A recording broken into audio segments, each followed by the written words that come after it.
Assalamualaikum warahmatullahi wabarakatuh. Perkenalkan, kami dari kelompok 5 kelas PTLF E. Eh, jadi di sini kami akan mempresentasikan atau menjabarkan perancangan tata letak fasilitas dan pada pabrik biopelet di PT Haralid. Dengan anggota saya sendiri Muhammad Hafid Sulaiman dengan NPM 23104 dan teman saya Muhammad M. Rama Mahesa Putra dengan NPM 23011 dan juga teman saya Laili Charles dengan NPM 23040 dan juga Dea Kusumamurti dengan NPM 23009.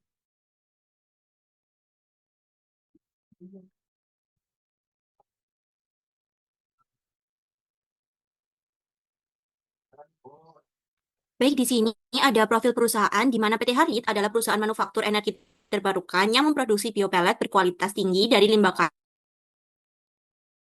kayu dan pertanian. Sebagai identitas dan operasional perusahaan mencerminkan komitmen terhadap kualitas, efisiensi, keselamatan, dan keberlanjutan melalui visi misi, nilai inti, serta tagline dari limbah menuju energi. Logo dari PT Harlit sendiri terdapat yang pertama ada daun hijau, di mana daun hijau ini melambangkan energi alami dan ramah lingkungan, dengan daun hijau yang mencerminkan kemajuan, pertumbuhan, serta inovasi berkelanjutan untuk PT Harlit di bidang energi biodegradable. Lalu selanjutnya di sini ada lingkaran hijau, di mana lingkaran hijau melambangkan kesinambungan dan komitmen terhadap proses yang efektif, efisien, dan berkelanjutan, serta kesatuan visi misi perusahaan dalam menjaga keseimbangan bisnis dan lingkungan. Yang ketiga, di sini ada gambar biopelet, di mana biopelet ini tuh melambangkan sebagai produk utama dari PT Haralit ini, dengan penempatan di tengah yang menegaskan fokus pada kualitas serta manfaat bagi masyarakat dan lingkungan. Dan yang terakhir ada tulisan PT Haralit, di mana tulisan PT Haralit ini tuh menjadi identitas resmi perusahaan dengan font yang tegas yang melambangkan kekuatan, kepercayaan, dan profesionalitas.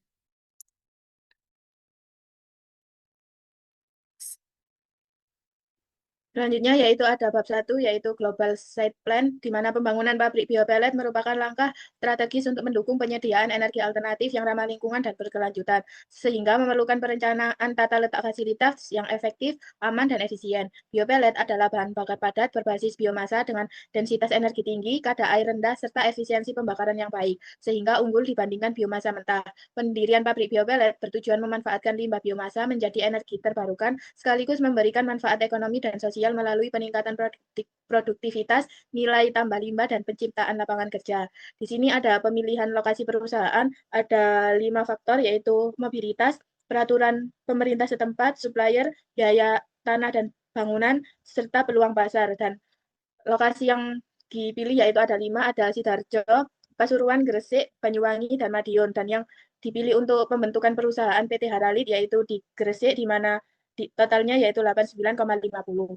Pembangunan pabrik biopelet direncanakan berlokasi dekat sumber bahan baku untuk menjaga kualitas bahan dan menekan biaya distribusi. Dan Provinsi Jawa Timur dipilih karena ketersediaan jerami yang melimpah. Pemilihan lokasi dilakukan melalui matriks penilaian berdasarkan faktor mobilitas, UMR, peraturan pemerintah, ketersediaan supplier, biaya lahan, dan peluang pasar. Hasil penilaian menunjukkan Kabupaten Gresik unggul karena akses transportasi strategis, dukungan kebijakan industri, ramah lingkungan, kedekatan dengan sumber biomasa, serta potensi pasar yang tinggi. Berdasarkan perhitungan, Gresik memperoleh skor tertinggi sebesar 89,50 sehingga ditetapkan sebagai lokasi pendirian pabrik PT Haralit. Next. Nah, ini ada peta di Kabupaten Gresik, lalu ada peta lokasi pabrik PT Haralit di Kecamatan Cermeng, Gresik, ada jarak pabrik PT Haralit ke pabrik PT Wood Pellet Indonesia. Dominasi lokasi PT Haralit ditinjau dari aspek customer base, cost base, dan competitor base, di mana Gresik strategis karena konsentrasi industri tinggi, kebutuhan energi alternatif yang meningkat, serta kemudahan distribusi. Ketersediaan biomasa yang berlimpah, tingkat persaingan yang masih rendah, dan kedekatan dengan Surabaya memberikan keunggulan biaya, peluang pasar luas, serta efisiensi distribusi. Next. Nah, ini ada luas tanah dan ukuran PT Haralit, di mana luas lahan sekitar 15 hektar berbentuk memanjang, cocok untuk industri skala menengah. Perimeter jelas, yaitu kurang lebih 1,6 km terdefinisi sebagai satu kesatuan operasional. Elevasi relatif datar, yaitu 0,55 sampai 2,33 meter, mendukung pembangunan fasilitas produksi. Lingkungan sekitar didominasi persawahan dan ruang hijau, memisahkan kawasan industri dan permukiman. Letak lahan menciptakan kontras fungsi di tengah landscape agraris. Karakteristik lahan memungkinkan layout efisien, fleksibel, dan mudah dikembangkan. Lokasi strategis di Gresik, Jawa Timur mendukung efisiensi operasional dan daya saing. Aksesibilitas tinggi yaitu dekat jalur transportasi utama dan Surabaya, potensi pasar besar yaitu banyak industri dan rumah tangga beralih ke energi ramah lingkungan. Tenaga kerja melimpah dan biaya kompetitif didukung infrastruktur listrik, air, jalan, dan telekomunikasi, dukungan regulasi dan perizinan pemerintah. Meskipun biaya lahan relatif tinggi, keuntungan strategis jangka panjang menekan biaya operasional dan ekosistem industri berkembang dan bahan baku biomasa melimpah mendukung keberlanjutan perusahaan. Lalu ini ada gambar jarak pabrik ke gerbang tol dan jarak pasar dan pelanggan. Next. Next. Baik, selanjutnya pada bab 2 yaitu supraspace plan. Di sini pertama ada proses produksi. Seperti yang telah kita ketahui bahwa biopelet adalah bahan bakar padat ramah lingkungan yang berbasis biomasa yang diproduksi melalui beberapa tahapan. Dapat dilihat pada gambar ini, di mana tahapan dari proses produksinya itu dimulai dari persiapan bahan baku, penggilingan, pengeringan, pencampuran, pencetakan bertekanan tinggi, hingga pendinginan dan pengemasan untuk menghasilkan pelet yang berkualitas. Di mana pada proses produksi ini pasti tidak terlepas dari mesin produksi yang mendukungnya. Di sini yang pertama terdapat moisture-meter, di mana moisture-meter sendiri adalah alat uji digital untuk mengukur kadar air bahan menggunakan metode termografimetri. Lalu selanjutnya ada Hammermill Cruise, di mana Hammermill Cruise adalah mesin penghancur biomasa yang bekerja dengan prinsip pemukulan palu dengan kecepatan tinggi. Lalu selanjutnya ada rotary dryer, di mana mesin ini tuh berbentuk tabung yang digunakan untuk menurunkan kadar air sebagai pengering dari bahan dari biopelet itu sendiri. Lalu di sini ada mixer biomasa, di mana mixer biomasa adalah alat untuk mesin pencampur homogen antara biomasa dan juga perekat. Next.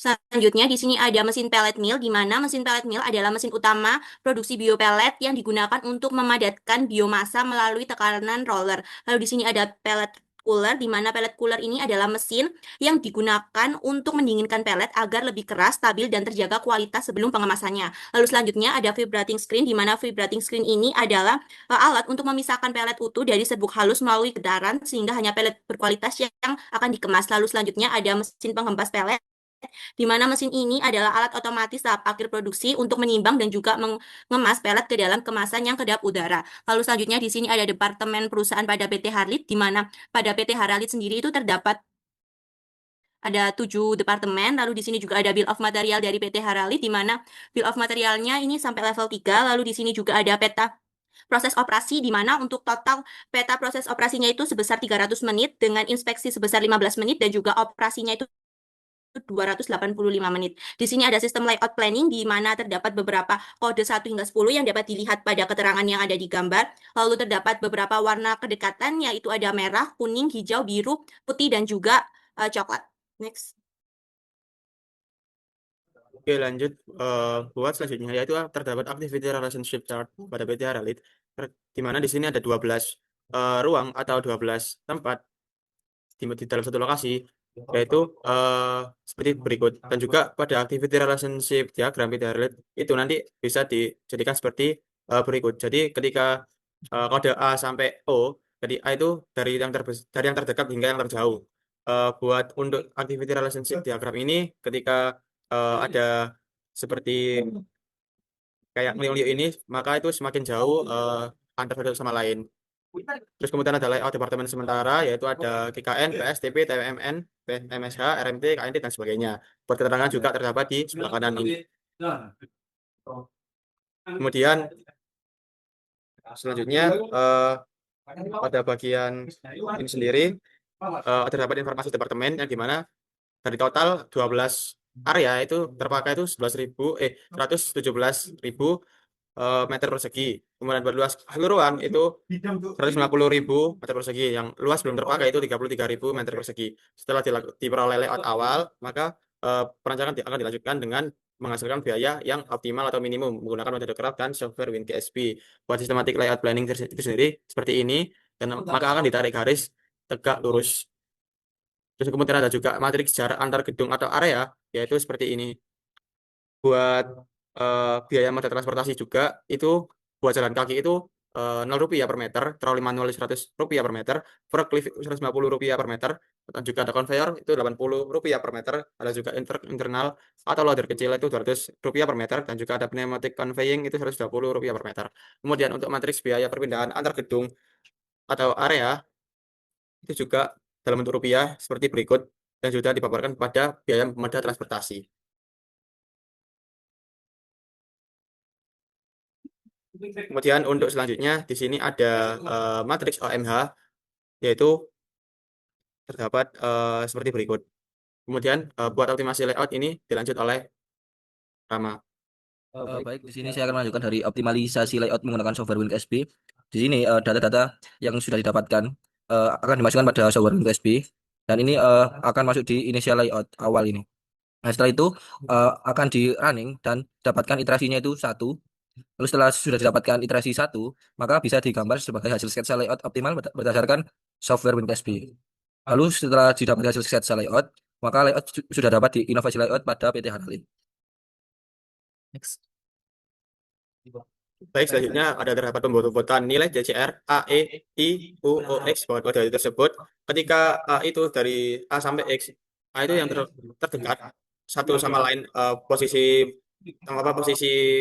fasilitas satu sama lain itu A itu paling terdekat hingga X itu yang paling terjauh. Kemudian terdapatkan optimasi layout mesin dan fasilitas pada gedung produksi. Pada materi serta aliran kedekatan dari mesin produksi itu sendiri didapatkan perhitungan nilai TCR mesin dan fasilitas, yaitu seperti berikut.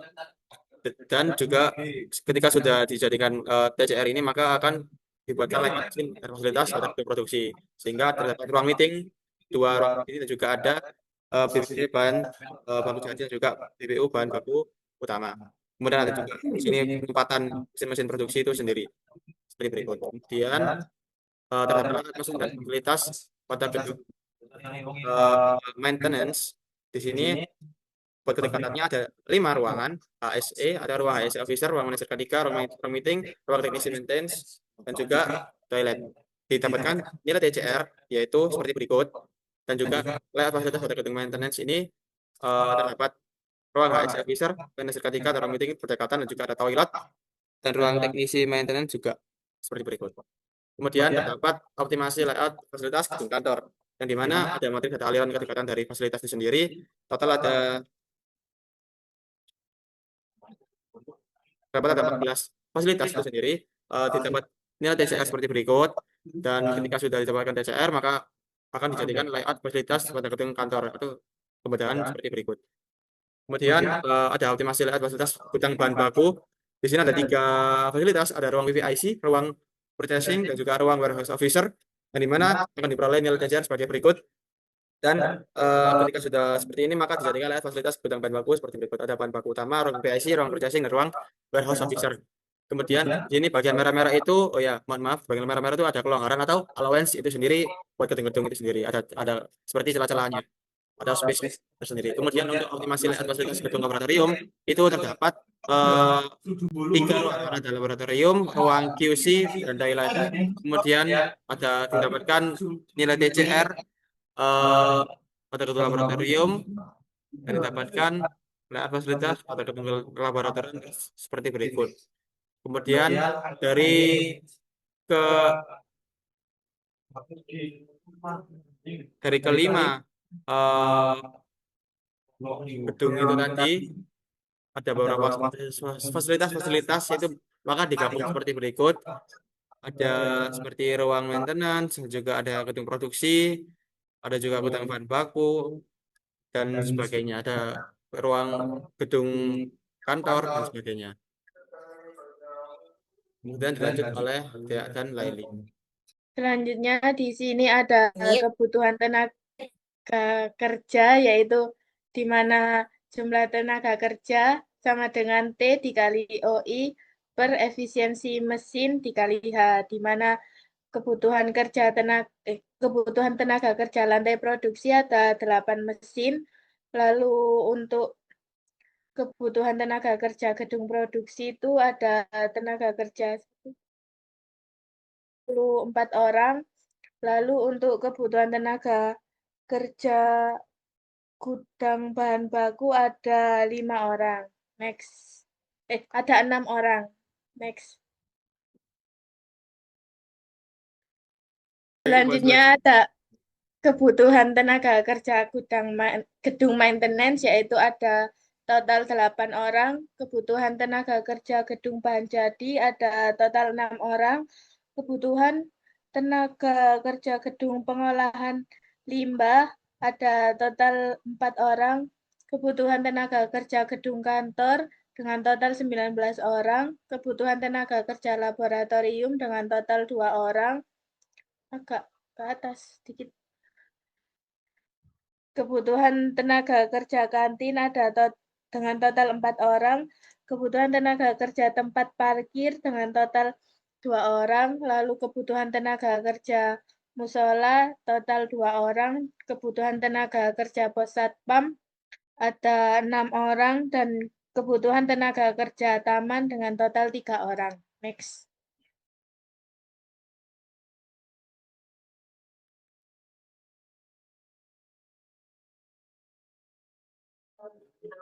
Baik, di sini untuk beberapa layout yang sudah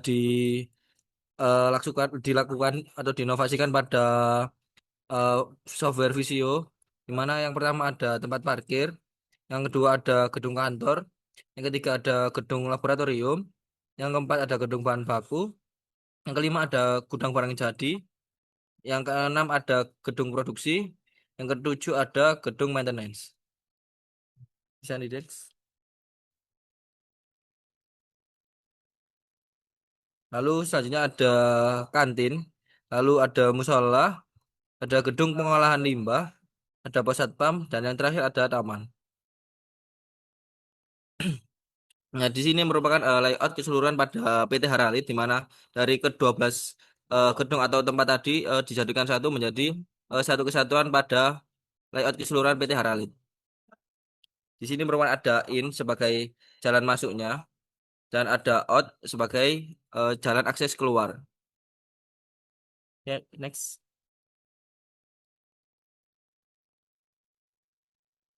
Nah, di sini merupakan plot etiket untuk tata letak pabrik PT Haralit. Di sini terdapat beberapa ada legenda dari mesin, terus ada beberapa tanda seperti parkir, eh, men maupun ladies.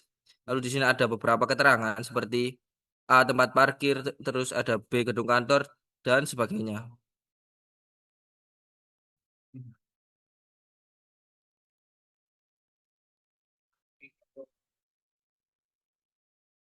Oke, baik, di sini ada daftar pustaka itu sendiri ada total 16 daftar pustaka di sini. Oke, baik, sekian dari kelompok 5. Terima kasih, mohon maaf tidak ada salah kata. Wassalamualaikum warahmatullahi wabarakatuh.